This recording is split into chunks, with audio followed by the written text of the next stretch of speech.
រដ្ឋាភិបាលជប៉ុនកំពុងពិចារណាលើលក្ខខណ្ឌនៃការផ្តល់សញ្ជាតិដល់ជនបរទេសពី5ឆ្នាំឡើងទៅ10ឆ្នាំឡើងទៅ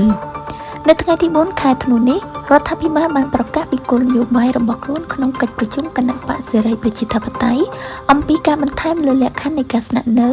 មានតម្រូវការច្រើនជាងដើម្បីទទួលបានសញ្ជាតិជប៉ុនតាមច្បាប់បច្ចុប្បន្នតម្រូវការស្នាក់នៅច្រើនជា5ឆ្នាំប៉ុន្តែឥឡូវនេះរដ្ឋាភិបាលមានគម្រោងបង្កើនឡើងទៅជាច្រើនជាង10ឆ្នាំ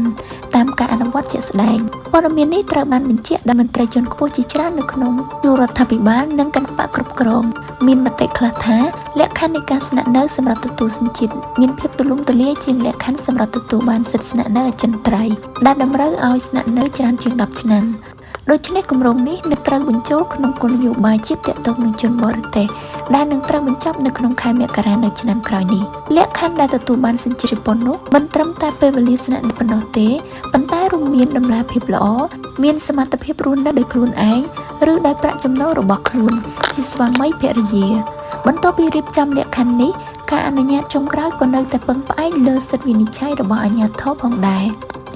មានការពិភាក្សាថាយ៉ាងណាក៏ដោយការទទួលសញ្ជាតិជប៉ុនត្រូវការជំនាញភាសាជប៉ុនក្នុងកម្រិតដែលអាចប្រើប្រាស់បានក្នុងជីវិតប្រចាំថ្ងៃខណៈដែលសិទ្ធិស្នាក់នៅជាអចិន្ត្រៃយ៍មិនទាមទារភាសា